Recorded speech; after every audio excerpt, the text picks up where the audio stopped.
আমরা প্রিভিয়াস ক্লাসে যে জায়গাটায় ছিলাম যে আমরা আয়নিক বন্ডের ডেফিনেশন দেখলাম, যে আয়নিক বন্ডের ডেফিনেশন, এক্সাম্পল, আয়নিক কম্পাউন্ডের এক্সাম্পল দেখলাম, যে কোনটা অ্যাকচুয়ালি আয়নিক কম্পাউন্ড কোনগুলো সেটা আমরা দেখলাম না। তাহলে আমরা আজকে চলে যাচ্ছি হচ্ছে ফরমেশন অফ আয়নিক কম্পাউন্ডে, ফরমেশন অফ আয়নিক কম্পাউন্ড। তো এখন ফরমেশন অফ আয়নিক কম্পাউন্ডটা বলতে গেলে একটা মোস্ট ফ্রিকোয়েন্ট কোশ্চেন, মানে ফরমেশন অফ আয়নিক বন্ড। এটা আমি দেখলাম যে বোর্ড স্টাডি করে দেখা গেল যে each and every year, almost each and every year এই আয়নিক কম্পাউন্ডের একটা ফরমেশন থাকতেছে। যদি কোনোবার এমন হয়েছে যে মিস হয়েছে, তাহলে হয়তো একটা কোভালেন্ট কম্পাউন্ডের ফরমেশন আসছে, তবে কোভালেন্ট কম্পাউন্ডের ফরমেশন খুব কমই আসছে। কম্পারেটিভলি ফরমেশন অফ আয়নিক কম্পাউন্ডই বেশি আসছে। তো এই ফরমেশনের জায়গাতে আমি দেখলাম যে ধরো সোডিয়াম ক্লোরাইডের ফরমেশনটা হচ্ছে গিয়া বেসিক, সোডিয়াম ক্লোরাইডের ফরমেশনটা হচ্ছে গিয়া বেসিক আইডিয়া দেয় যে আয়নিক কম্পাউন্ড কিভাবে ফর্ম করে। এটা একটা বেসিক আইডিয়া দেয়, তবে এটা পরীক্ষায় খুব একটা দিচ্ছে না। রেদার পরীক্ষায় যেটা বেশি দিচ্ছে সেটা হচ্ছে ম্যাগনেসিয়াম সালফাইড বা ম্যাগনেসিয়াম অক্সাইড, অর্থাৎ ম্যাগনেসিয়াম মেটাল আর versus sulphur non metal, oxygen non metal, অথবা হচ্ছে ক্লোরিন নন মেটাল রেখে। তো এটা দেখলাম যে magnesium cation, sulphur anion, oxygen anion অথবা ক্লোরিন অ্যানায়ন রেখে এক্সাম্পল ক্রিয়েট করে। আরেকটা হচ্ছে যে কোনো একটা বোর্ডে নোটিস করলাম, সেটা হচ্ছে দেওয়া আছে ক্যালসিয়াম ক্লোরাইড, অর্থাৎ ক্যালসিয়াম ক্লোরাইড পর্যন্ত চিন্তা করা যেতেই পারে, ক্যালসিয়াম আপ টু ক্যালসিয়াম পর্যন্ত। তো দ্যাট এই এক্সাম্পল গুলো হচ্ছে গিয়ে ফ্রিকোয়েন্ট এক্সাম্পল আয়নিক কম্পাউন্ডের ফরমেশনে, এগুলো হচ্ছে গিয়ে frequent example. Sodium chloride, magnesium sulphide, magnesium oxide, magnesium chloride and calcium chloride, এদের ফরমেশন হচ্ছে গিয়া মানে তোমার হচ্ছে গিয়া আসে বা ফ্রিকোয়েন্টলি এগুলোই কমন পড়ে আমরা দেখি। তো আমরা যদি কোনো একটা কম্পাউন্ডের ফরমেশন এক্সপ্লেইন করতে বলে, তাহলে সেটা কিভাবে প্রেজেন্ট করা উচিত। তো দেখো, যখনই ফরমেশন অফ আয়নিক কম্পাউন্ড বলবে, তো এরকমটা বলা উচিত, মানে যাই বলো না কেন কিছু জিনিস থাকতে হবে এর মধ্যে। তার মধ্যে একটা জিনিস হচ্ছে এরকম যে ধরো তোমাকে অবশ্যই অ্যান্সার করতে গেলে, ফর এক্সাম্পল আমরা যদি ফরমেশন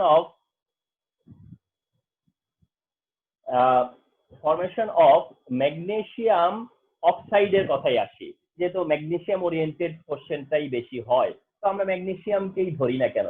তো ফরমেশন অফ ধরো ম্যাগনেসিয়াম অক্সাইড, তাহলে সেইটা এক্সপ্লেইন করতে গেলে আমার মনে হয় যেটা করা লাগবেই সেটা হচ্ছে যে electronic configuration of magnesium mention করা উচিত।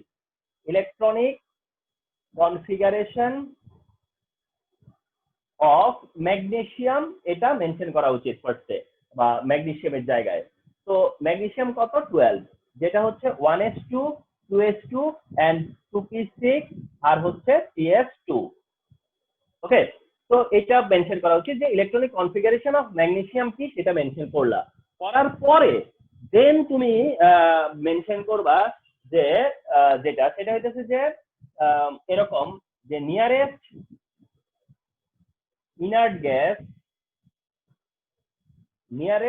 inert gas which is neon, ঠিক না?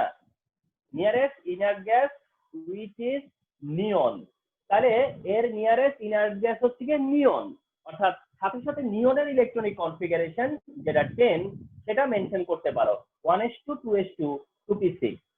ঠিক আছে, তাহলে ম্যাগনেসিয়াম ইলেকট্রনিক কনফিগারেশন এন্ড তার নিয়ারেস্ট ইলেকট্রনিক কনফিগারেশন হচ্ছে নিয়নের ইনার্ট গ্যাস, সেটা মেনশন করবা। করার পর এইটা করার অর্থ দাঁড়াবে যে ম্যাগনেসিয়াম যে তোমার দুইটা ইলেকট্রন ডোনেট করবে এন্ড ম্যাগনেসিয়াম 2+ ফর্ম করবে, ম্যাগনেসিয়াম দুইটা ইলেকট্রন ডোনেট করবে এন্ড ম্যাগনেসিয়াম 2+ ফর্ম করবে, সেটা তখন জাস্টিফাইড হবে। ম্যাগনেসিয়াম দুইটা ইলেকট্রনই ডোনেট করবে এন্ড সেটা 2+ আয়ন ফর্ম করবে, এইটা তখন কি হবে? জাস্টিফাইড হবে। এইটা আর কি যে ম্যাগনেসিয়ামের এন্ডে। ঠিক এইভাবে অপোজিট যেটা আছে অক্সিজেন, ঠিক এমন করে oxygen electronic configuration of oxygen is as below বলে অক্সিজেনের electronic কনফিগারেশনে 1s2, 2s2 and 2p4 mention করলাম, 2p4 মেনশন করলাম। এন্ড লাকিলি এইটারও তোমার হচ্ছে গিয়া কি নিয়ারেস্ট ইনার্ট গ্যাস হচ্ছে গিয়া নিয়ন।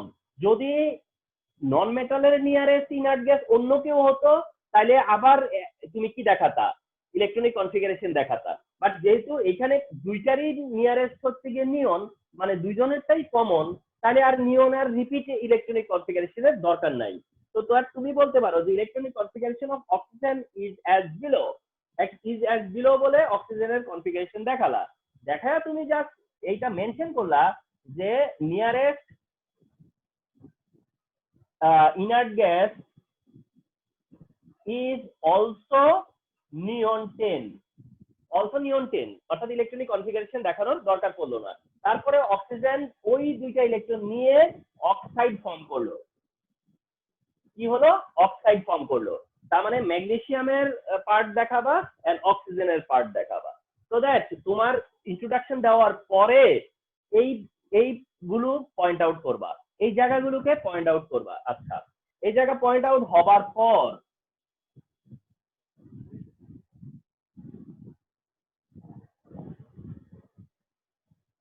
এই জায়গাগুলো যখন পয়েন্ট আউট হয়ে যাবে তারপরে তুমি বন্ডিংটা দেখাবো, অর্থাৎ ম্যাগনেসিয়াম 2+ আর অক্সিজেন 2- থেকেই কি হবে? ম্যাগনেসিয়াম অক্সাইড প্রডিউস হবে। কি হবে? ম্যাগনেসিয়াম অক্সাইড প্রডিউস হবে, ম্যাগনেসিয়াম অক্সাইড প্রডিউস হবে।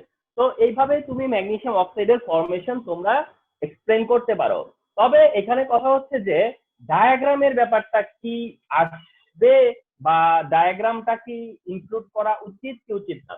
এখন বিষয়টা হচ্ছে যে তোমার ডায়াগ্রাম বলতে যেটাকে বুঝায় সেটা হচ্ছে যে কোভালেন্টের ডায়াগ্রাম মানে দেখা পাই ম্যান্ডেটরিলি, মানে কম্পালসারি। মানে কোভালেন্ট বন্ড ফরমেশনের সময় ডায়াগ্রামটা ভাইটাল, কিন্তু আয়নিক বন্ডের ফরমেশনে ডায়াগ্রাম অত ভাইটাল না। মানে ডায়াগ্রাম বলতে তোমরা যেটা বুঝাতে চাচ্ছি আমি সেটা হলো গিয়া যে ধরো magnesium first energy level, second energy level, third energy level. এটা হচ্ছে কি ম্যাগনেসিয়াম, এটা হচ্ছে ম্যাগনেসিয়াম যার ফার্স্ট শেলে 2টা ইলেকট্রন, সেকেন্ড শেলে 8টা ইলেকট্রন, আর থার্ড শেলে 2টা ইলেকট্রন। সেই থার্ড শেলে 2টা ইলেকট্রন তুমি এইভাবে দিতে পারো 1 and 2। ওকে, আচ্ছা, এটা ম্যাগনেসিয়াম। আর তারপরে একটা থার্ড ব্র্যাকেট তোমরা দিয়ে থাকো, ঠিক আছে? থার্ড ব্র্যাকেট দিয়ে থাকো এন্ড সেটার মধ্যে আবার ফার্স্ট এনার্জি লেভেল আর হচ্ছে শুধু সেকেন্ড এনার্জি লেভেল থাকে। থাকার পরে এখানে ফার্স্ট এনার্জি লেভেলে 2টা ইলেকট্রন থাকে, সেকেন্ড এনার্জি লেভেলে থাকে হচ্ছে 8 ইলেকট্রন। 8 ইলেকট্রন থাকার পরে তারপরে এটা কি হয় তার জন্য? এটা ম্যাগনেসিয়াম 2+ এর জন্য। কারণ ম্যাগনেসিয়াম থেকে কি হলো? ম্যাগনেসিয়াম 2+।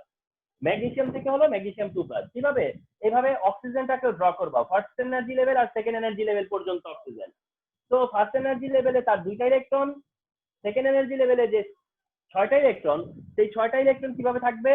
এই যে 2টা করে থাকবে একদম অপোজিটে, 2 2 জোড়া করে, হ্যাঁ।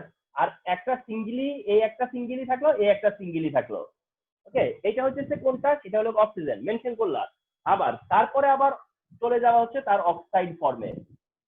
আর অক্সাইড ফর্মটা কি হবে? Similar to magnesium, first energy level, second energy level, 2টা ইলেকট্রন হবার পরে এইখানে 2 4 6 আর 8, এভাবে 8টা হওয়ার পরে সেটা হয়ে যাবে অক্সিজেন 2-। আমার মনে হয় হাইস্ট এটা দেখাতে পারো। কথা বুঝছো? মানে এটা আর কমপ্লেক্স করার কোনো দরকার নাই। যদি তারা বলে দেয় যে উইথ ডায়াগ্রাম বা মেনশন করে দেয় ইনক্লুডিং ডায়াগ্রাম, আর না করলেই বা উইথ ডায়াগ্রাম, তোমরা এটা মেনশন করে দিবা, তোমরা এটা ইনক্লুড করে দিবা। তাহলে ডায়াগ্রাম বললেও হলো আর না বললেও হলো। মানে কারো যদি ডায়াগ্রামের প্রতি একটা অ্যাট্রাকশন থাকে তাহলে সে এটাকে প্রেফার করলো বা ফেভার দিল।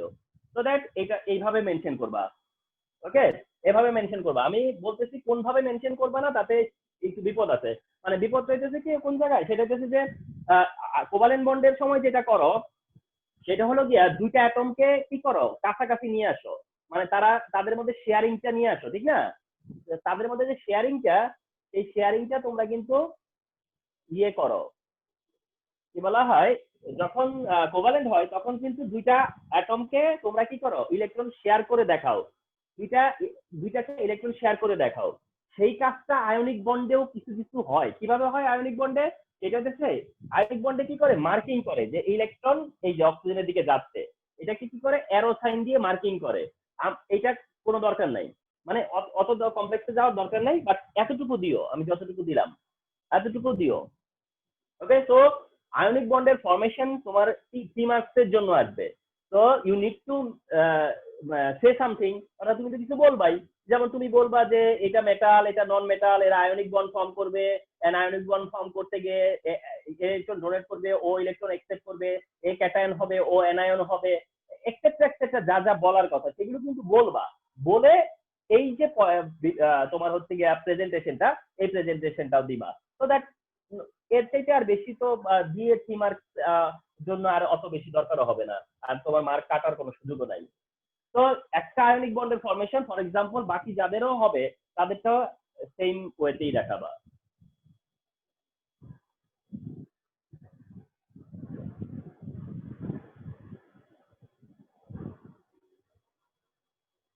আচ্ছা, এবার general characteristic, general characteristic of ionic compound, general characteristics of ionic compound, অর্থাৎ আয়নিক কম্পাউন্ডের জেনারেল ক্যারেক্টারিস্টিক্স কি কি? Number one melting point, boiling point, melting and boiling point বললে হাই। তারে মানে general characteristics of ionic compound, মানে ionic কম্পাউন্ডের general characteristics এর জায়গায় যে যদি জিজ্ঞাসা করা হয় যে এদের মেল্টিং পয়েন্ট বয়লিং পয়েন্ট কেমন, আনসার হচ্ছে হাই। এর মেল্টিং পয়েন্ট বয়লিং পয়েন্ট কেমন, সেটা হচ্ছে হাই, অর্থাৎ এদের মেল্টিং পয়েন্ট আর বয়লিং পয়েন্টটা কি হাই হয়। তো হাই এর এক্সপ্লেনেশন কি, কেন বেশি? ওকে, যে কেন এদের তোমার হচ্ছে মেল্টিং পয়েন্ট বা boiling point high. Melting point যে কারণে high, followed by boiling point সে কারণেই হাই। তো আমরা সবসময় টুগেদার বলি মেল্টিং পয়েন্ট বয়লিং পয়েন্ট, অনেক সময় অনলি মেল্টিং পয়েন্ট দিয়ে কোশ্চেনটা হবে যে এদের মেল্টিং পয়েন্ট কেন হাই, কিন্তু আমাদের একটা নেচার হচ্ছে যে আমরা একসাথে বলি যে মেল্টিং বয়লিং পয়েন্ট, তো দুইটাই হাই, যখন হাই তখন দুইটাই হাই। ফর এক্সাম্পল আমরা জানি যে সোডিয়াম ক্লোরাইড যেটা, যার কিনা মেল্টিং পয়েন্ট হচ্ছে 801 ডিগ্রি সেলসিয়াস, অন্যদিকে বয়লিং পয়েন্ট হচ্ছে 1465 ডিগ্রি সেলসিয়াস। তো মেল্টিং পয়েন্টও হাই, ফলোড বাই তার বয়লিং পয়েন্টও হাই। এখন মেল্টিং পয়েন্ট হাই কেন এবং একই কারণে বয়লিং পয়েন্টও বা হাই কেন? তো এটা তো বলতে হবে যে এদের ইন্টারমলিকুলার ফোর্স হাই, এদের intermolecular force high, intermolecular force high, অর্থাৎ সোডিয়াম ক্লোরাইডের ইন্টারমলিকুলার ফোর্স হাই, আয়নিক কম্পাউন্ডের ইন্টারমলিকুলার ফোর্স হাই, আয়নিক কম্পাউন্ডের ইন্টারমলিকুলার ফোর্স হাই। আচ্ছা, এখন একটা জিনিস একটু বুঝো, সেটা হলো গিয়া তোমরা যে ক্লাসিফিকেশন করতেছ, অর্থাৎ আয়নিক কোভ্যালেন্ট, হ্যাঁ ionic covalent even metallic, ionic covalent বা metallic, ionic bond ionic compound, covalent compound covalent bond, metallic metal তো মেটাল। তো এই যে তোমরা যে বন্ড গুলো করতেছো এগুলো হলো ইন্ট্রামলিকুলার, এরা হলো ইন্ট্রামলিকুলার। তাহলে তোমরা যে বন্ড, আয়নিক বন্ড এটা ইন্ট্রামলিকুলার, কোভ্যালেন্ট বন্ড এটাও ইন্ট্রামলিকুলার, মেটালিক বন্ড এটাও ইন্ট্রামলিকুলার। অর্থাৎ তোমরা আয়নিক বন্ড বলতে যা বুঝাচ্ছ এটা ইন্ট্রামলিকুলার, কোভ্যালেন্ট ইন্ট্রামলিকুলার, মেটালিক তো আর ইন্ট্রামলিকুলার বলা যায় না, মানে তাও হচ্ছে ইন্ট্রাই এক্সেন্সে। তো দেখো এই জায়গাগুলো, এই জায়গাটা কেন বলা, এইখানে আমি তো কিন্তু বলেছি হলো ইন্টারমলিকুলার, এখানে বলে আসতেছি হচ্ছে ইন্টারমলিকুলার, ইন্টারমলিকুলার, ইন্টারমলিকুলার, অর্থাৎ melting point boiling point depends upon intermolecular force, not intramolecular. অর্থাৎ তুমি যদি সোডিয়াম ক্লোরাইডকে মেল্ট করো তার মানেটা দাঁড়াবে কি, যে সোডিয়াম ক্লোরাইডকে যদি মেল্ট করো তাই সোডিয়াম ক্লোরাইড সলিড থেকে সোডিয়াম ক্লোরাইড কি হবে, লিকুইড হবে, সোডিয়াম ক্লোরাইড সলিড থেকে সোডিয়াম ক্লোরাইড লিকুইড হবে। তুমি যদি ওয়াটারকে মেল্ট করো ওয়াটার সলিড থেকে ওয়াটার লিকুইড হবে। তার মানে কি? তার মানে কি? অর্থাৎ তুমি কিন্তু সোডিয়াম ক্লোরিনের বন্ড ব্রেক করতেছো না, তুমি কিন্তু এইচ আর ওএইচ এর বন্ড ব্রেক করতেছো না। এটাই হচ্ছে যে বিষয়, যে সোডিয়াম আর ক্লোরিনের মধ্যে যে বন্ড সেটা তুমি ব্রেক করতেছো না, ওয়াটারের মধ্যে যে ওএইচ বন্ড সেটাও তুমি ব্রেক করতেছো না। তার মানে তোমরা কিন্তু ইন্ট্রামলিকুলার কে আঘাত করতেছো না, ইন্ট্রামলিকুলার কে আঘাত করতেছো না। তো আয়নিক বন্ড, কোভালেন্ট বন্ড বা মেটালিক বন্ড এগুলো হচ্ছে ইন্ট্রামলিকুলার। কিন্তু তাইলে এখানে যে বলা হচ্ছে melting point, boiling point high, সেটা কোন কারণে হাই? অর্থাৎ তারা আয়নিক বন্ড ফর্ম করে ফেলছে, এখন সোডিয়াম ক্লোরাইড ফর্মড হয়ে গেছে। এখন সোডিয়াম ক্লোরাইডকে মেল্ট করার মানে হচ্ছে কি? সোডিয়াম ক্লোরাইডকে মেল্ট করার মানে হচ্ছে সোডিয়াম ক্লোরাইড থেকে আরো যে সোডিয়াম ক্লোরাইড আছে তাদেরকে আস্তে আস্তে কি করা, তাদের ডিসটেন্স বাড়ানো। অর্থাৎ সোডিয়াম ক্লোরাইড মেল্ট হওয়ার মানে কি? সোডিয়াম ক্লোরাইডের মেল্ট হওয়ার মানে হচ্ছে যে ধরো সোডিয়াম ক্লোরাইড এই একটা সারফেসে আছে সোডিয়াম ক্লোরাইড, এই সোডিয়াম ক্লোরাইডের আস্তে আস্তে সারফেস বাড়বে, সোডিয়াম ক্লোরাইডের আস্তে আস্তে আরো সারফেস বাড়বে। অর্থাৎ সোডিয়াম ক্লোরাইডের মলিকিউলের এখানে যতগুলো মলিকিউল আছে, এখানে ততগুলো মলিকিউলই আছে, এইখানে ততগুলো মলিকিউলই আছে। এটা তার সলিড স্টেট, এটা তার লিকুইড স্টেট, এটা তার গ্যাসিয়াস স্টেট। অর্থাৎ তুমি সলিড থেকে লিকুইড, লিকুইড থেকে গ্যাসিয়াস স্টেটে যাচ্ছ। অর্থাৎ প্রত্যেকটা কিন্তু সোডিয়াম ক্লোরাইডই থাকতেছে, প্রত্যেকটা কিন্তু সোডিয়াম ক্লোরাইডই থাকতেছে।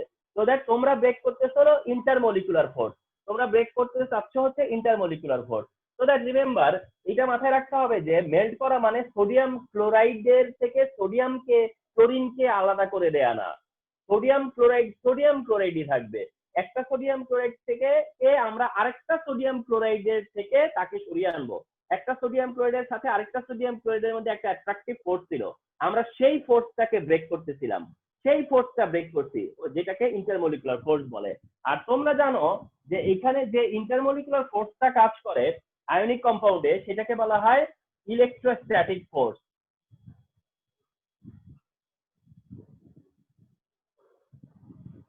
এটাকে বলা হয় ইলেকট্রোস্ট্যাটিক ফোর্স। এটা হচ্ছে ইলেকট্রোস্ট্যাটিক ফোর্স। তাহলে ইন্টারমলিকুলার ফোর্স হিসেবে আয়নিক বন্ডে যে ফোর্সটা, সেটার নাম হলো ইলেকট্রোস্ট্যাটিক ফোর্স। আর যেহেতু ইলেকট্রোস্ট্যাটিক ফোর্স হচ্ছে একটা স্ট্রং ফোর্স, যেহেতু ইলেকট্রোস্ট্যাটিক ফোর্স একটা স্ট্রং ফোর্স, তার মানে ইলেকট্রোস্ট্যাটিক ফোর্স হচ্ছে একটা স্ট্রং ফোর্স, যেটা আয়নিক কম্পাউন্ডের ইন্টারমলিকুলার ফোর্স। তাহলে আমাকে যদি আয়নিক কম্পাউন্ডের ইন্টারমলিকুলার ফোর্স ব্রেক করতে হয় বা ইন্টারমলিকুলার ফোর্সকে ওভারকাম করতে হয়, তাহলে ইলেকট্রোস্ট্যাটিক ফোর্সকে ওভারকাম করা লাগবে। তার কারণেই এদের মেল্টিং পয়েন্ট হাই। তো এখানে তোমার মেইন বিষয়টা হচ্ছে যে এদের মেল্টিং পয়েন্ট হাই কেন? কারণ এদের ইন্টারমলিকুলার ফোর্স স্ট্রং। এদের ইন্টারমলিকুলার ফোর্স কেন স্ট্রং? কারণ এদের ইন্টারমলিকুলার ফোর্স হচ্ছে ইলেকট্রোস্ট্যাটিক ফোর্স। ইলেকট্রোস্ট্যাটিক ফোর্স কেন? সেটা হচ্ছে যেহেতু এদের মধ্যে কি আছে, পজিটিভ এন্ড নেগেটিভ আয়ন আছে, এদের মধ্যে অপোজিট চার্জ আছে, পজিটিভ আয়ন আছে, নেগেটিভ আয়ন আছে। তো পজিটিভের সাথে নেগেটিভের অ্যাট্রাকটিভ ফোর্সকে বলে হচ্ছে ইলেকট্রোস্ট্যাটিক ফোর্স। তো এই কারণে এদের মেল্টিং পয়েন্ট হাই। কিন্তু ওই কথাগুলো আমি এক্সট্রা বলেছি যে তোমাদের আন্ডারস্ট্যান্ডিং এর জন্য, যে সোডিয়াম ক্লোরাইড মেল্ট করা মানে এমন না যে সোডিয়াম ক্লোরাইডের মধ্যে যে বন্ডটা আছে, সোডিয়াম আর ক্লোরিনের মধ্যে যে বন্ড আছে, সেই বন্ড ব্রেকিং এর কথা আসতেছে না এখানে, রিমেম্বার। তো মেল্টিং পয়েন্ট, বয়লিং পয়েন্ট কেন হয়, এটা তার এক্সপ্লেনেশন। ফলোড বাই 2 নম্বর, যে পজিটিভ আর নেগেটিভ আয়নের কারণে তো ওদের দুইটা অ্যাটমের বন্ড ফর্মেশন ভালো থাকে, কিন্তু ওইটা মলিকিউলার বন্ড ফর্মেশনে কিভাবে এফেক্ট করে? মানে ধরো সোডিয়ামের সাথে ক্লোরিনের যে বন্ডিংটা, ঠিক আছে, এটা একটা ইউনিট সোডিয়াম ক্লোরাইডের, এটা সোডিয়াম ক্লোরাইড ইউনিট। আরেকটা হচ্ছে যে এই সোডিয়ামের সাথে এই ক্লোরিন, এখানে আরেকটা সোডিয়ামের সাথে এই ক্লোরিন, ঠিক আছে। তো এখানে তুমি কি করতেছো, এই সোডিয়াম ক্লোরাইডের সাথে এই সোডিয়াম ক্লোরাইডের একটা অ্যাট্রাকটিভ ফোর্স আছে, তার সাথে এই সোডিয়াম ক্লোরাইডের একটা অ্যাট্রাকটিভ ফোর্স আছে, সোডিয়াম ক্লোরাইডের সাথে সোডিয়াম ক্লোরাইডের, এই সোডিয়াম ক্লোরাইডের সাথে ওই সোডিয়াম ক্লোরাইডের একটা অ্যাট্রাকটিভ ফোর্স আছে, এই সোডিয়াম ক্লোরাইডের সাথে ওই সোডিয়াম ক্লোরাইডেরও কি আছে, অ্যাট্রাকটিভ ফোর্স আছে। এইটাকে বলা হয় হচ্ছে ইন্টারমলিকুলার, ওটাকে বলা হয় হচ্ছে ইন্টারমলিকুলার, ওটা হচ্ছে ইন্টারমলিকুলার। তো আমরা যখন মেল্ট করি তখন তারা এই ইন্টারমলিকুলার বন্ডটাকে ব্রেক করে।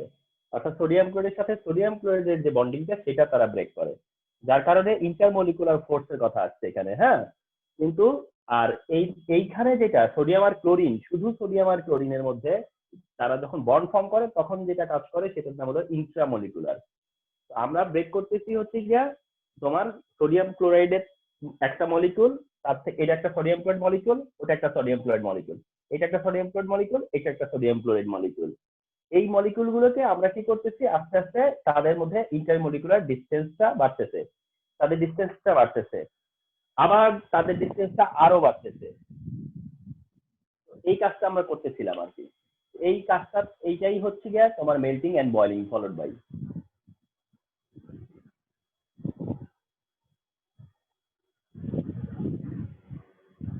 আচ্ছা, তো আয়নিক কম্পাউন্ডের মেল্টিং পয়েন্ট কেন হয় তার জন্য তোমরা ইন্টারমলিকুলার ফোর্সের কথা বলবা। এন্ড ইন্টারমলিকুলার ফোর্স বলতে এখানে মেনশন করবা ইলেকট্রোস্ট্যাটিক ফোর্স। আচ্ছা, second electrical conductivity, electrically conductive. তো যারা আয়নিক কম্পাউন্ড এরা ইলেকট্রিক্যালি কন্ডাক্টিভ, যারা আয়নিক কম্পাউন্ড এরা ইলেকট্রিক্যালি কন্ডাক্টিভ। ওকে, সো এটা একটা মানে ব্যাপার যে যারা আয়নিক কম্পাউন্ড তারা হচ্ছে ইলেকট্রিক্যালি কন্ডাক্টিভ। তো ইলেকট্রিক কন্ডাক্টিভ কেন, কারণ এরা হচ্ছে গিয়ে আয়নিক কন্ডাক্টর বলে এদেরকে,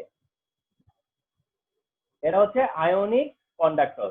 আমরা টু টাইপ অফ কন্ডাক্টরের কথা জানি, তার এক টাইপ হচ্ছে গিয়া আয়নিক কন্ডাক্টর। তো ইলেকট্রনে এরা ইলেকট্রিক্যালি কন্ডাক্টিভ, দ্যাট মিন্স এরা হচ্ছে আয়নিক কন্ডাক্টর, এরা হচ্ছে আয়নিক কন্ডাক্টর।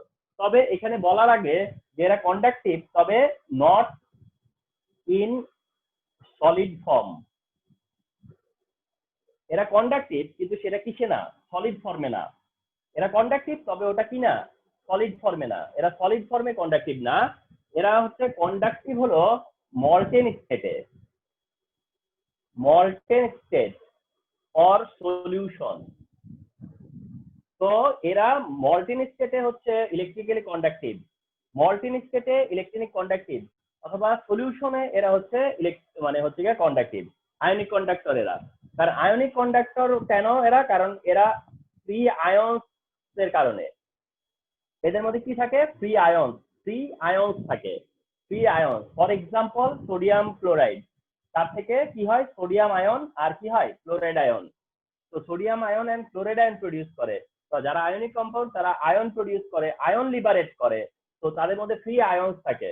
তো এদের মধ্যে ফ্রি আয়ন্স থাকবার কারণেই এরা ionic conductor. That means finally এরা electrically conductive, that means finally এরা electrically conductive. So they are also electrically conductive.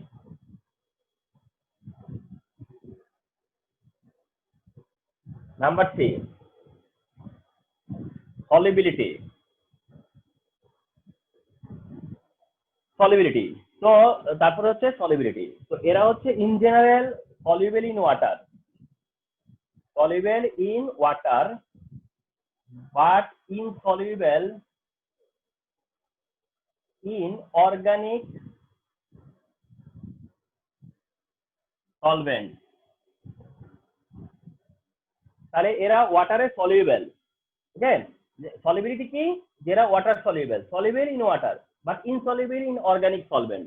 Suppose sodium chloride is soluble in water but insoluble in carbon tetrachloride। তাহলে sodium chloride ওয়াটারে soluble but carbon টেট্রাক্লোরাইডে insoluble. Sodium chloride soluble in water but insoluble in carbon tetrachloride. Carbon টেট্রাক্লোরাইডে dissolve হয় না but ওয়াটারে dissolve হয়। তো এটার principal কি, সেটা হচ্ছে লাইক ডিজলভ লাইক। সেটার প্রিন্সিপাল হচ্ছে কি like dissolved like, like dissolved like. তার মানে হলো পোলার ডিজলভ হয় হচ্ছে পোলারে, আর নন পোলার ওটা ডিজলভ হয় হচ্ছে নন পোলারে। তাহলে পোলার ডিজলভ হয় পোলারে আর নন পোলার ডিজলভ হয় নন পোলারে, যেটাকে বলা হয় লাইক ডিজলভ লাইক। তো সোডিয়াম ক্লোরাইড পোলার, ওয়াটার পোলার, যার কারণে সোডিয়াম ক্লোরাইড ওয়াটারে ডিজলভ হয়। সোডিয়াম ক্লোরাইড পোলার, কার্বন টেট্রাক্লোরাইড নন পোলার, যার কারণে সোডিয়াম ক্লোরাইড কার্বন টেট্রাক্লোরাইডে ডিজলভ হয় না। তো এইটা হচ্ছে থিওরিটিক্যাল জায়গা। আরেকটা হচ্ছে মেকানিজম, তো মেকানিজমের জায়গায় তোমরা মেনশন করে থাকো যে সোডিয়াম ক্লোরাইডের মধ্যে sodium positive ion and chloride হচ্ছে নেগেটিভ আয়ন। অর্থাৎ সোডিয়াম ক্লোরাইড যখন ডিজলভ হয়, সোডিয়াম ক্লোরাইড যখন ওয়াটারে ডিজলভ হয়, তখন সোডিয়াম ক্লোরাইড সলিড থেকে সোডিয়াম ক্লোরাইডের কি হয়, অ্যাকোয়াস। সোডিয়াম ক্লোরাইডের সলিড, সেটা থেকেই আবার কি হয়, সোডিয়াম ক্লোরাইডের অ্যাকোয়াস। আর সোডিয়াম ক্লোরাইডের অ্যাকোয়াস যেটা, এটা কিভাবে থাকে, sodium aqua plus chloride aqua, অর্থাৎ sodium ion and chloride ion ionic স্টেটে থাকে। সোডিয়াম আয়ন ক্লোরাইড আয়ন কি ফর্মে থাকে, আয়নিক ফর্মে থাকে, আয়ন ফর্মে থাকে, আয়নিক স্টেটে থাকে sodium ion and chloride ion. তো sodium positive ion and chloride হচ্ছে নেগেটিভ আয়ন। এখন যেটা positive ion, that means sodium plus, এটা ওয়াটারের যে পজিটিভ এন্ড আছে, ওয়াটারের যে নেগেটিভ এন্ড, ওয়াটারের যে নেগেটিভ এন্ড আছে, ওয়াটারে কি থাকে, পজিটিভ এন্ডও থাকে নেগেটিভ এন্ডে থাকে। আরেকটা ওয়াটার, এখান থেকে আরো একটা ওয়াটার, চারদিকে ওয়াটার দিয়ে দিবা, ঠিক আছে। এই ওয়াটার দিলে এই ওয়াটারের অক্সিজেনটা হচ্ছে ডেল্টা মাইনাস, ডেল্টা মাইনাস বলতে বোঝায় পার্শিয়াল নেগেটিভ।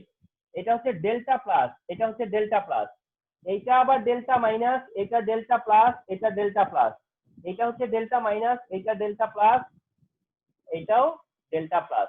তাহলে এই নেগেটিভ আয়ন গুলো তখন এই পজিটিভটাকে কি করে, ঘিরে ফেলে, ঠিক না, কভার করে ফেলে। তার মানে হচ্ছে যে তোমার সল্টের বা সাবস্টেন্সের যে পজিটিভ আয়নটা, সেটা ওয়াটারের নেগেটিভ আয়ন দিয়ে সারাউন্ডেড হয়, এট দ্য সেম টাইম যেটা নেগেটিভ আয়ন সেটা আবার পজিটিভ পার্ট দিয়ে সারাউন্ডেড হয়।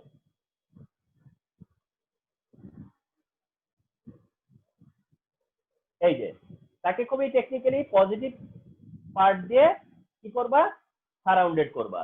সারাউন্ডেড করলে এটা নেগেটিভ এন্ড, এটা পজিটিভ এন্ড, এটা পজিটিভ এন্ড, এটা নেগেটিভ এন্ড, এটা পজিটিভ এন্ড, এটা পজিটিভ এন্ড, এটা পজিটিভ এন্ড, আর এটা হচ্ছে পজিটিভ এন্ড। তো এইভাবে তখন আবার এটা কি হয়, পজিটিভ এন্ড দিয়ে সারাউন্ডেড হয়, এইভাবে অ্যাকচুয়ালি কি হয়, এটা অনেকটা তোমার হচ্ছে কি ধরনের মানে, অর্থাৎ সোডিয়াম আয়ন আর ক্লোরাইড আয়ন ওয়াটার দিয়ে কি হয়ে যায়, ফাইনালি সারাউন্ডেড হয়ে যায়। তো ওয়াটার দিয়ে সারাউন্ডেড হয় এবং তাদের মধ্যে অপোজিট অ্যাট্রাকশন কাজ করে। তার মানে হচ্ছে সোডিয়াম আর ক্লোরিন তখন কি হয়, নিজেদের থেকে সেপারেট থাকে, নিজেদের থেকে তখন কি হয়ে যায়, আয়ন দুইটা সেপারেট হয়ে যায়। তো আয়ন দুইটা সেপারেট হইলেই তখন তারা কি হয়, ওয়াটারে ডিজলভ হয়ে থাকে। যেমন মনে করো AgCl, এটা তো আয়নিক, AgCl এটা তো আয়নিক, বাট এটা কি তোমরা জানো যে এটা ডিজলভ হয় না ওয়াটারে, এটা ওয়াটারে ইনসলিউবল। AgCl সিলভার ক্লোরাইডটা আয়নিক, বাট এটা কি ইনসলিউবল, ওয়াটারে ইনসলিউবল। তো আয়নিক কম্পাউন্ড ওয়াটারে তো ইনসলিউবলও আছে, সেটা ডিফারেন্ট কেস। তো এই যে আয়নিক কম্পাউন্ড হওয়ার পরেও এটা ওয়াটারে কেন ইনসলিউবল, কারণ হচ্ছে ওয়াটারের পক্ষে এই সিলভার আর ক্লোরিনকে কি করা পসিবল হয় না, তাদেরকে সেপারেট করা পসিবল হয় না। এই আরেকটা জিনিস হচ্ছে গিয়া তোমার আরেকটা জিনিস আছে যেটা তোমরা বলবা না, শুধু জেনে রাখো, সেটা হলো গিয়া আয়নের স্টেবিলিটির জায়গাটা একটু বলি। সেটা হচ্ছে এরকম যে মনে করো সোডিয়ামের থেকে সোডিয়াম প্লাস হয় আর সিলভার থেকে সিলভার প্লাস হয়, সোডিয়াম থেকে সোডিয়াম প্লাস হয়, সিলভার থেকে সিলভার প্লাস হয়। আমি যদি তোমাদেরকে কোশ্চেন করি সোডিয়ামের ইলেকট্রন দেয়ার টেন্ডেন্সি কেমন, তুমি বলবা অনেক। বলি যে সোডিয়ামের ইলেকট্রন দেয়ার টেন্ডেন্সি কেমন, তখন তোমরা বলবা যে স্যার হ্যাঁ অনেক হাই ইলেকট্রন দেয়ার টেন্ডেন্সি। আর আমি যদি বলি সিলভারের দেয়ার টেন্ডেন্সি কেমন, তুমি বলবা না স্যার খুব একটা দেয়ার টেন্ডেন্সি নাই। সোডিয়ামের ইলেকট্রন দেয়ার টেন্ডেন্সি কি অনেক বেশি, কিন্তু সিলভারের ইলেকট্রন দেয়ার টেন্ডেন্সি কি অনেক কম। ওকে ফাইন, মানলাম। তাইলে এখন যেটা হয় যে যার দেয়ার টেন্ডেন্সি বেশি তার নেয়ার টেন্ডেন্সি কি হবে, কম। আর এর দেয়ার টেন্ডেন্সি কি ছিল, কম, তাহলে এর নেয়ার টেন্ডেন্সি কি হবে, বেশি। তো এগুলো ছোট ছোট বিষয়ও কিন্তু এর ভিতরে আছে। অর্থাৎ সোডিয়াম আয়ন হিসেবে থাকতে চায়, সোডিয়াম আয়ন হিসেবে থাকতে চাওয়ার একটা টেন্ডেন্সি আছে, কিন্তু সিলভার আয়ন হিসেবে থাকতে চাওয়ার একটা টেন্ডেন্সি নাই। এই কথাগুলো কেন বললাম? যদি কোনো কারণে তোমাকে এমন ফেস করতে হয় যে দুইটা আয়নিক কম্পাউন্ড অথচ একটা ওয়াটারে ডিজলভ হচ্ছে আর একটা হচ্ছে না, একটা ওয়াটার সলিউবল বাট অন্যটা না, মানে বোথ আয়নিক কিন্তু একটা হচ্ছে না আরেকটা হচ্ছে। তো এইটার কারণটার মধ্যে এইটা একটা ছোট্ট কারণ আছে, ঠিক আছে, যে আয়নের স্টেবিলিটি। ওকে, সলিউশনে বা লিবারেট বা ফ্রি স্টেটে থাকার টেন্ডেন্সিটা কেমন আছে তার। তো সোডিয়াম আয়নের ওই রকম স্টেবল বলে সোডিয়াম আয়নটা ফর্ম করতে করে সহজে, এবং সোডিয়াম আয়নটা আয়ন হিসেবেই থাকতে পারে। স্যার সিলভার তো কখনো নন মেটাল হতে পারবে না, তাহলে ওটার মানে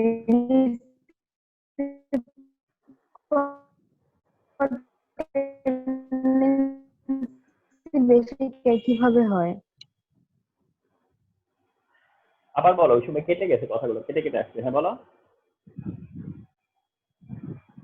স্যার সিলভার তো কখনো নন মেটাল হতে পারবে না, তাহলে ওটার মানে আয়ন রিসিভ মানে ইলেকট্রন রিসিভ করার টেন্ডেন্সি বেশি কিভাবে হয়? না, রিসিভ বলতে ওই পক্ষের কথা বলছি, মানে সিলভার আর সিলভার প্লাস এর দেয়ার টেন্ডেন্সি কম, ওর নেয়ার টেন্ডেন্সি বেশি, সেটা বলছি। এর দেয়ার টেন্ডেন্সি কম, কিন্তু সিলভার আয়ন যদি হয় তাহলে তার আবার নেয়ার টেন্ডেন্সি বেশি। তার মানে মনে করো সে কোনোভাবে সিলভার আয়ন করছে, মনে করো সিলভার আয়ন সে করছে, কিন্তু ওই সিলভার আয়ন হিসেবে সে থাকতে চাইবে না, কিন্তু যখন সোডিয়াম আয়ন তৈরি করবে তখন সে থাকতে চাইবে। এই যে চাওয়াটাই হলো সোডিয়াম, যেহেতু সোডিয়াম আয়ন হিসেবে থাকতে চায়, এই কারণে সে ওয়াটারে ডিজলভ হয় বা ডিজলভ হয়ে থাকতে পারে। কিন্তু সিলভার যেহেতু সিলভার আয়ন হিসেবে থাকতে চাইতেছে না, যে আমি সিলভার আয়ন হিসেবে থাকতে পারবো না, আমি আয়ন হিসেবে থাকতে চাই না, থাকতে পারি না, তো তখন সে কি হবে না, মানে আয়ন হিসেবে থাকতে চাইবে না, ফ্রি থাকতে চাইবে না, মানে সে ফ্রি থাকার তার টেন্ডেন্সি কম। এটা বোঝানো হয়েছে যে সকল আয়নিক সল্ট ওয়াটারে ডিজলভ হয় না, তার কারণটা হচ্ছে তাদের আয়নগুলো আয়নিক ফর্মে থাকতে চায় না। স্যার তাহলে ওরা সল্ট কি করে থাকে? তখন তারা AgCl হিসেবে থাকে, মানে AgCl হিসেবে থাকে যখন, শোনো, সিলভার ক্লোরাইড হিসেবে থাকা আর সিলভার প্লাস আর ক্লোরাইড মাইনাস হিসেবে থাকা তো এক কথা না। অর্থাৎ sodium chloride, sodium plus ion, chloride minus ion হিসেবে থাকবে, সিলভার প্লাস, সিলভার আয়ন আর ক্লোরাইড মাইনাস আয়ন হিসেবে থাকতে পারবে না। অর্থাৎ সিলভার আয়ন, মনে করো সিলভার ক্লোরাইড ডিজলভ হইলেই কি হবে, সিলভার আয়ন হবে। সিলভার ক্লোরাইড ডিজলভ হলেই কি হবে, সিলভার আয়ন হবে। কিন্তু সিলভার আয়ন হতে চাওয়ার টেন্ডেন্সি কম, সিলভার আয়ন হতে চাইবে না। তো এটা হতে না চাইলে বন্ডটা ভাঙবেও না, এটা হতে না চাইলে সিলভার ক্লোরাইড ব্রেকও করবে না। আর সোডিয়াম ক্লোরাইড সোডিয়াম আয়ন হইতে চায়, তো হইতে চাইলে তো ব্রেক করবে, তাহলে ব্রেক ছাড়া কি আর ডিজলভ হইতে পারবে? এ ব্রেক করবে, ডিজলভ হবে, এ ব্রেকও করবে না, ডিজলভ হবে না। এখন প্রশ্ন হচ্ছে সে ব্রেক করবে, ও করবে না কেন? কারণ সে জানে যে তার যে আয়ন সেটা আয়ন হিসেবে থাকতে চায় না, তার আয়নটা আয়ন হিসেবে থাকতে চায় না। তো আমি এটাকে ডিজলভ করতে ফেইল হচ্ছি, বাট এটাকে ডিজলভ করতে পারতেছি। তো এটাকে কেন ডিজলভ করতে ফেইল হচ্ছি? কারণ এটা চায় না ডিজলভ হতে, এটা চায় না বন্ড ব্রেক করতে, এটা বন্ড ব্রেক করবে না।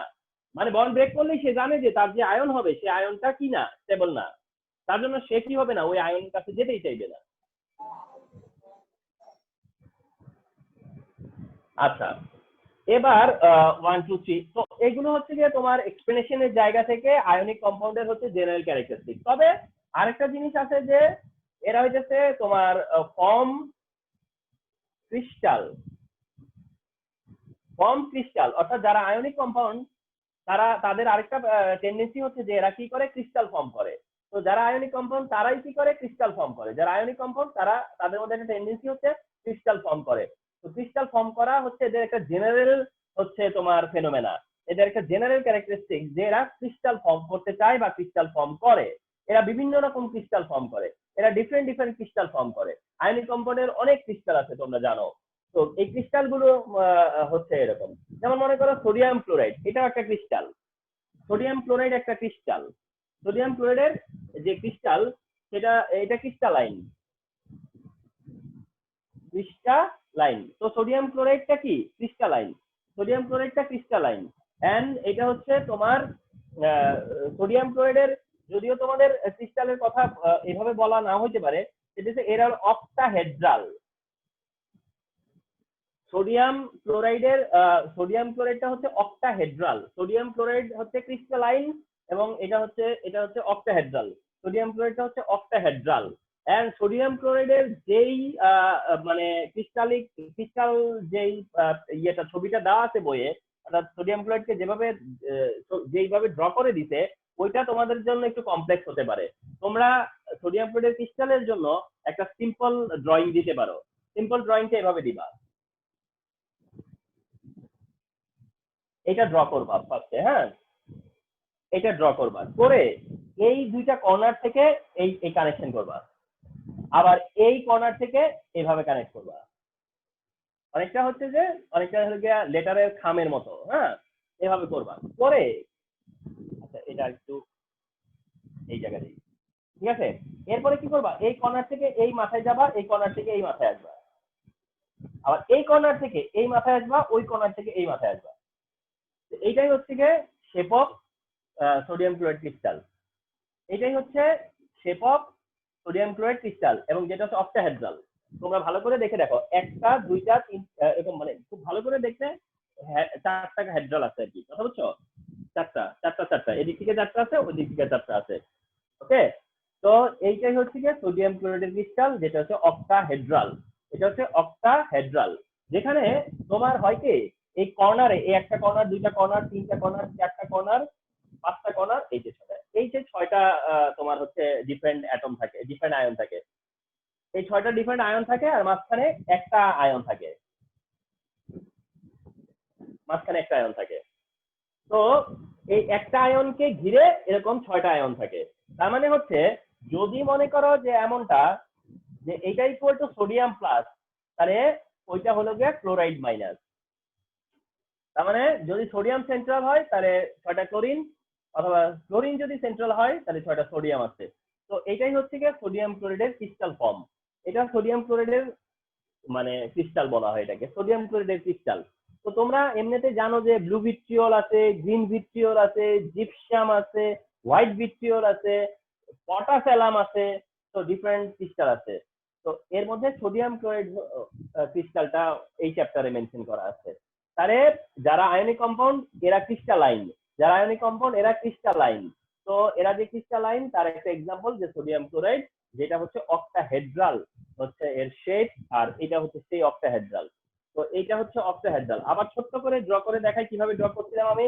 এই দেখো, এইভাবে নিলাম, নিয়ে এই করলাম, এই যে দুই কর্নার থেকে, আবার ওইটাও এই যে দুই কর্নার থেকে, ঠিক আছে করব। ওকে, তারপরে এই মাথা থেকে এই মাথায় যাব, এটা থেকে এই মাথায় আসবো, আর উল্টোটা আবার এটা করবো, এখান থেকে আসবো, ওখান থেকেও আসবো। বড় করে আঁকলে বেটার দেখায় আর কি।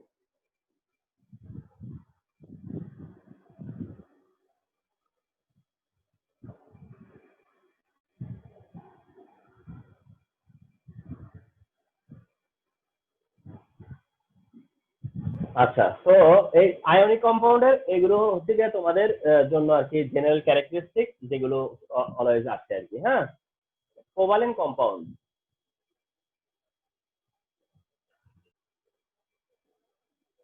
Covalent compound. তো কোভালেন্ট কম্পাউন্ড কি হয়, যে কোভালেন্ট কম্পাউন্ডটা তোমরা জানো যে এটা নন মেটালের সাথে ভার্সাস নন মেটাল। তাহলে কোভালেন্ট কম্পাউন্ড হচ্ছে যেটা হয় কি নন মেটালের সাথে নন মেটালের হয়, আর এখানে কি হয় ইলেকট্রন শেয়ারিং, ইলেকট্রন কি হয় শেয়ারিং হয়। আর এখানে কোন ফোর্স, এটা হচ্ছে ভ্যান ডার ওয়ালস ফোর্স। তাদের মধ্যে কি ইন্টারমলিকুলার ফোর্স থাকে, ভ্যান ডার ওয়ালস ফোর্স। তো কোভালেন্ট বন্ড হয় হচ্ছে নন মেটালের সাথে, কোভালেন্ট বন্ডে ইলেকট্রন শেয়ার করে, কোভালেন্ট বন্ডে ভ্যান ডার ওয়ালস ফোর্স কাজ করে, কোভালেন্ট বন্ডে ভ্যান ডার ওয়ালস ফোর্স কাজ করে। ওকে, আর এই কারণে কোভালেন্ট বন্ড হচ্ছে নন পোলার, কোভালেন্ট কম্পাউন্ড হচ্ছে নন পোলার, কোভালেন্ট কম্পাউন্ড হচ্ছে নন পোলার। আর কোভালেন্ট কম্পাউন্ডের এক্সাম্পল, কোভালেন্ট কম্পাউন্ডের মানে যে এক্সাম্পল গুলো কমন তার মধ্যে একটা হচ্ছে মিথেন, মানে কমন হচ্ছে গিয়ে মিথেন, মিথেন কমন, আর মিথেনের মতো করেই কার্বন টেট্রাক্লোরাইড কমন, মিথেনের মতো করেই ফরমেশনের দিক থেকে carbon tetrachloride common, methane common, carbon tetrachloride common. অনেক সময় আমরা কার্বন ডাইঅক্সাইডও দেখবো, কার্বন ডাইঅক্সাইডটাও কোভালেন্ট কম্পাউন্ড হিসেবে ইম্পর্টেন্ট আছে। আর যেটা আমি নোটিস করলাম যে N2 ফরমেশন বোর্ডে কয়েকবারই এসছে, N2 ফরমেশনটাও আসছে, এবং এই চান্সে অনেক সময় O2 ফরমেশনও আসতে পারে, এমনকি H2 ফরমেশনও আসতে পারে। অর্থাৎ ডায়াটমিক যে কয়টা আছে, diatomic hydrogen two H2, O2 and N2, তাদের ফরমেশন, আর এদিকে CH4, CO2 কিংবা CCl4 এদের ফরমেশন। যদি কোভালেন্ট কম্পাউন্ডের ফরমেশন আছে তাহলে এই ওরিয়েন্টেড ফরমেশন গুলোই আছে। তো এখন কোভালেন্ট বন্ডের মধ্যে তোমরা যেটা দেখো সেটা হচ্ছে সিঙ্গেল বন্ড আছে, ডাবল বন্ড আছে, আর হচ্ছে ট্রিপল বন্ড আছে। তাহলে তোমার মানে কোভালেন্ট বন্ড মানেই হচ্ছে গিয়ে সিঙ্গেল বন্ড থাকতে পারে, ডাবল বন্ড থাকতে পারে, ট্রিপল বন্ড থাকতে পারে। যেমন hydrogen hydrogen single bond, oxygen oxygen double bond, nitrogen nitrogen আছে হচ্ছে ট্রিপল বন্ড। তাহলে single bond, double bond, triple bond, single bond, double bond and triple bond. এখানে একটা হাইড্রোজেন অন্য হাইড্রোজেনের সাথে কি করছে, দুইটা ইলেকট্রন নিজেরা শেয়ার করছে। অক্সিজেনের সময় যেটা হইছে, অক্সিজেন অন্য অক্সিজেনের সাথে দুইটা করে শেয়ার করছে। অর্থাৎ যদি দুইটা অ্যাটম তাদের মধ্যে ওয়ান পেয়ার শেয়ার করে তাহলে সিঙ্গেল বন্ড, আর যদি দুইটা অ্যাটম তাদের মধ্যেই আবার টু পেয়ার শেয়ার করে, টু পেয়ার ইলেকট্রন শেয়ার করে, তাহলে সেটা হয়ে যায় তাদের মধ্যে ডাবল বন্ড। আর যদি দুইটা অ্যাটম নিজেদের মধ্যে তিনটা পেয়ার শেয়ার করে তখনই হয় হচ্ছে ট্রিপল বন্ড। তার মানে হচ্ছে ওয়ান পেয়ার দিয়ে হয় হচ্ছে সিঙ্গেল বন্ড, টু পেয়ার দিয়ে হয় double bond, and three pair দিয়ে হয় হচ্ছে গিয়ে ট্রিপল বন্ড। এভাবেই অ্যাকচুয়ালি হচ্ছে তোমার single bond, double bond and triple bond form করে। তো সিঙ্গেল বন্ড হলেও কোভালেন্ট বন্ড, ডাবল বন্ড হলেও covalent bond, and triple bond হলেও কোভালেন্ট বন্ড। যেটা কোভালেন্ট বন্ডেই শুধুমাত্র এমনটা হয় যে single, double and triple bond হয়, কোভালেন্ট বন্ডেই শুধু হয় আর কি। হ্যাঁ,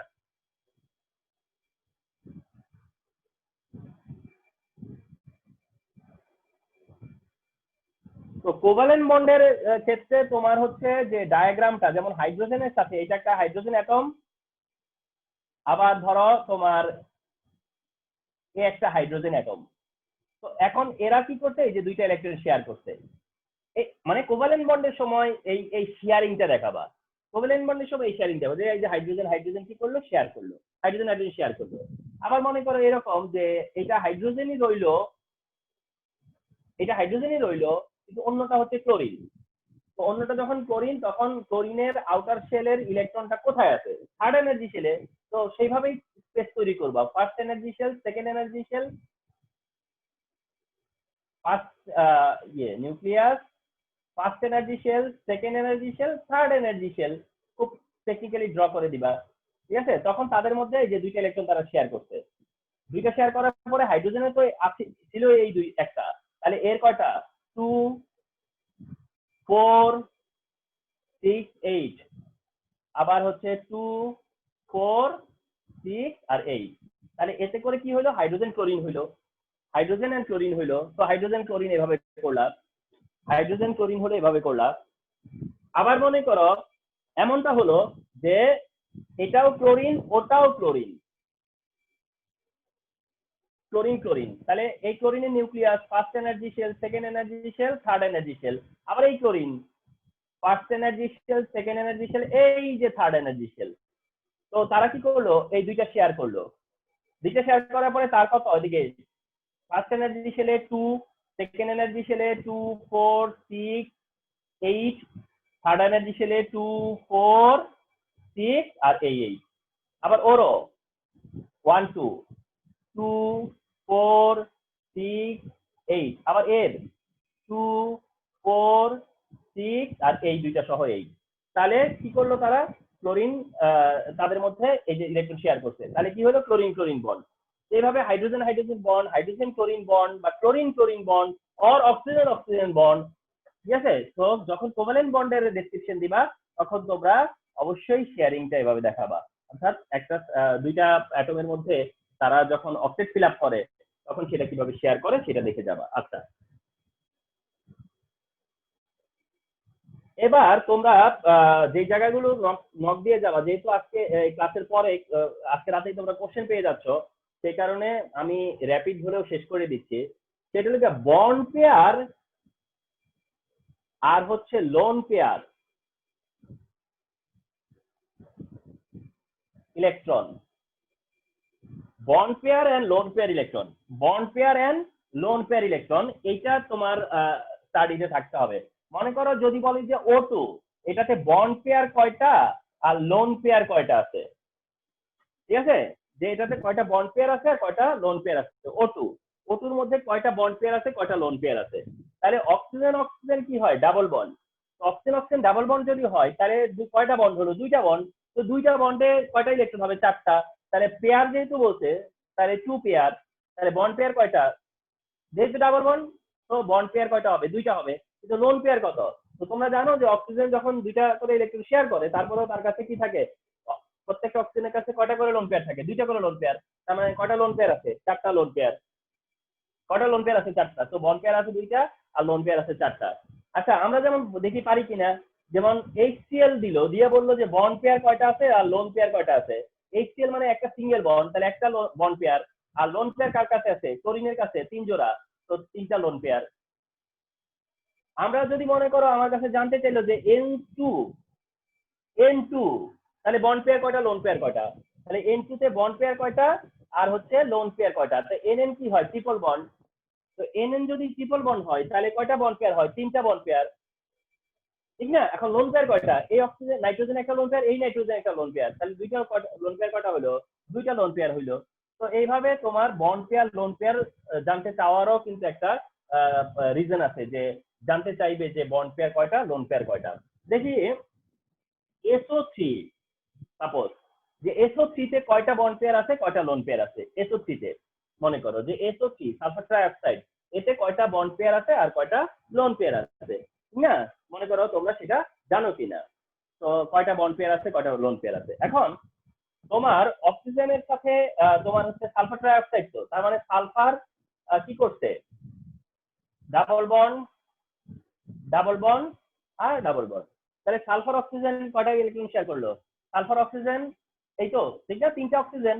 তো সালফার 3টা অক্সিজেন, সালফার 3টা অক্সিজেন। তো সালফার অক্সিজেন যদি হয় তাহলে এই অবস্থায় আছে, ঠিক না?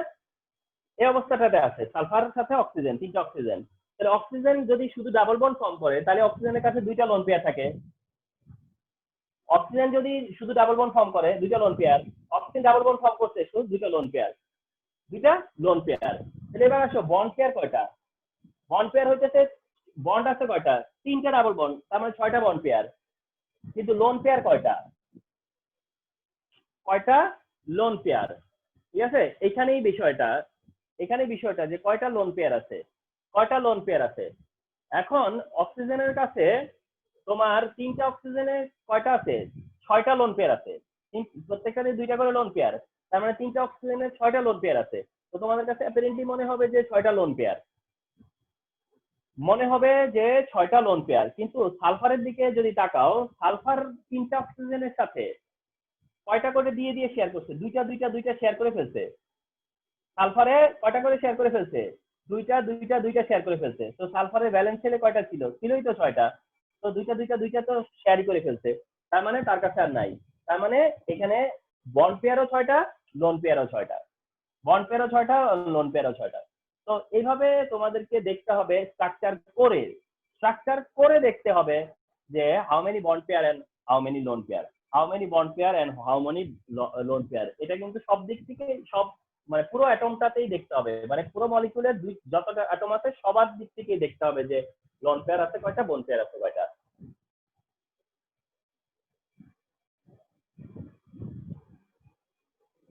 আচ্ছা, এরপরে তোমরা যেই জায়গাটাতে যাচ্ছ সেটা হচ্ছে গিয়ে, আমি জানি যে তোমরা কনসেপ্টটা থাকবে, তারপরেও একটু কাজ দিয়ে যাচ্ছি। সেটা হচ্ছে ডুয়েট রুল আর হচ্ছে অক্টেট রুল। ডুয়েট রুল আর অক্টেট রুল অবশ্যই তোমাদের কাছে থাকবে, যে ডুয়েট রুল কোনটা আর অক্টেট রুল কোনটা। তাহলে ডুয়েট হচ্ছে হিলিয়াম লাইট, আর অক্টেট হলো NH2 আর NP6 হলে, অর্থাৎ 8 ইলেকট্রন, ঠিক না? তাহলে অক্টেট রুল কোনটা? অক্টেট রুল হচ্ছে যে তোমার NH2 NP6 এটাই octet rule. Valence শেলে NH2 NP6 যাদের অর্থাৎ 8 ইলেকট্রন, এটা হচ্ছে অক্টেট রুল।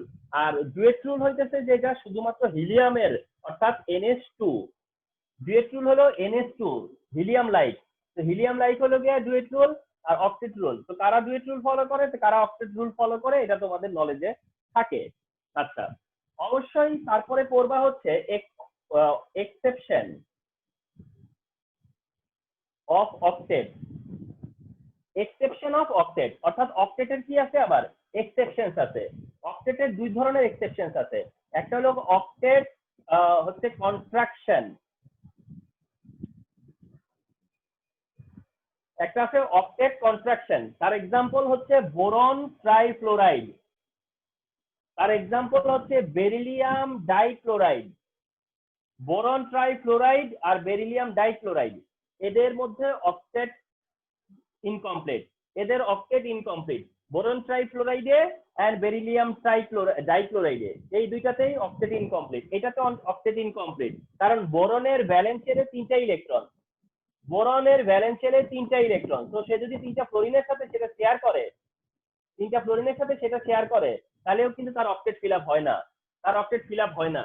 তো এটাও অক্টেট ফিল আপ না হওয়া। বেরিলিয়ামেরও তাই, বেরিলিয়াম ক্লোরিনের সাথে 2টা করে ইলেকট্রন শেয়ার করছে, 2টা ইলেকট্রন তার ব্যালেন্স শেলে 2টাই শেয়ার করছে, তো দ্যাট বেরিলিয়ামের কি হয় নাই, অক্টেট ফিল আপ হয় নাই। তো এগুলো হচ্ছে ইনকমপ্লিট অক্টেট। তো ইনকমপ্লিট অক্টেট, এটা অক্টেট মানে হচ্ছে যে তোমার কন্ট্রাকশন, অর্থাৎ octet incomplete octet, electron deficiency বা ইনকমপ্লিট অক্টেট। এটা জিজ্ঞাসা করবে যে which of the following has incomplete octet, which of the following has incomplete octet। এটা একটা। আরেকটা আছে অক্টেট এক্সপানশন, অক্টেট এক্সপানশন। তো অক্টেট এক্সপানশনের এক্সাম্পল তোমরা জানো, ফসফরাস পেন্টাক্লোরাইড, সালফার হেক্সাফ্লোরাইড, এগুলো হলো গিয়ে অক্টেট এক্সপানশন। ফসফরাস পেন্টাক্লোরাইড মানে কত, তাহলে 5 × 2 কয়টা শেয়ার করলো, 10টা। সালফার হেক্সা তার মানে কি 6 × 2 কয়টা শেয়ার করলো, 10টা, 12টা। তাহলে ফসফরাস অ্যারাউন্ড দা ফসফরাস কয়টা ইলেকট্রন, 10টা। অ্যারাউন্ড দা সালফার কয়টা ইলেকট্রন, 12টা। তার মানে এটা কি ওভার অক্টেট, অর্থাৎ অক্টেটের চেয়েও বেশি। তো এটাকে বলা হয় অক্টেট এক্সপানশন। এন্ড দুইটাই হচ্ছে কি ডেভিয়েশন, দুইটাই কি এক্সেপশন, অর্থাৎ less than octet, more than octet, less than octet অথবা মোর দেন অক্টেট, দুইটাই মানতে হবে যে এক্সেপশন অফ অক্টেট। এগুলো এক্সেপশন অফ অক্টেট। রিমেম্বার, অক্টেটের এক্সেপশন আছে কিন্তু ডুয়েটের কোনো এক্সেপশন নাই। অক্টেটের এক্সেপশন আছে কিন্তু ডুয়েটের কি নাই, এক্সেপশন নাই। ডুয়েট রুলের কোনো এক্সেপশন নাই, অক্টেট রুলের এক্সেপশন আছে।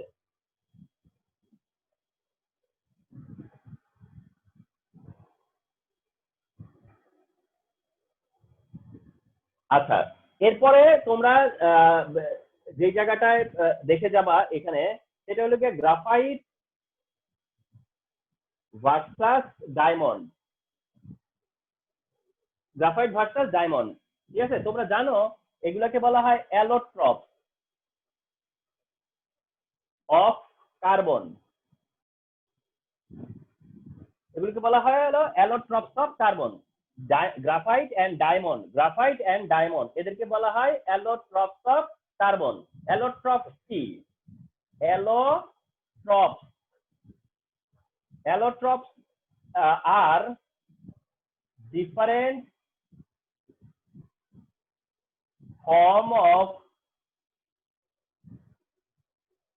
forms of same element,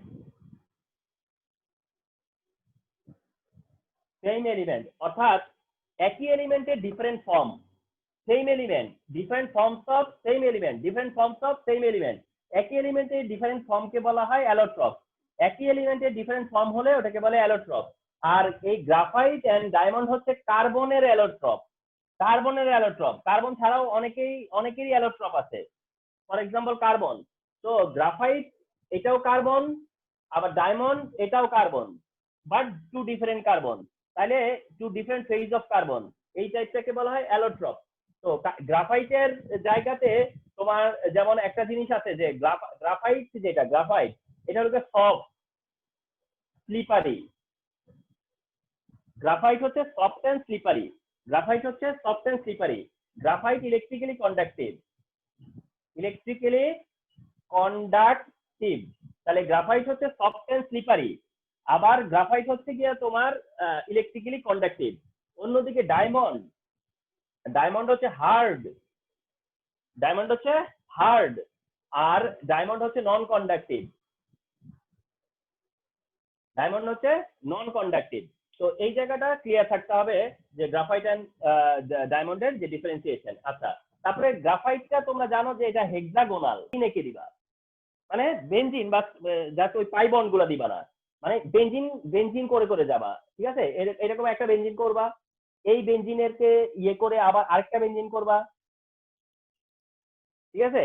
এই বেনজিনকে সেন্টার করে আবার আরেকটা বেনজিন করবা, এভাবে বেনজিন করে করে মানে তুমি তৈরি করবে আর কি। এটা হচ্ছে গ্রাফাইটের স্ট্রাকচার।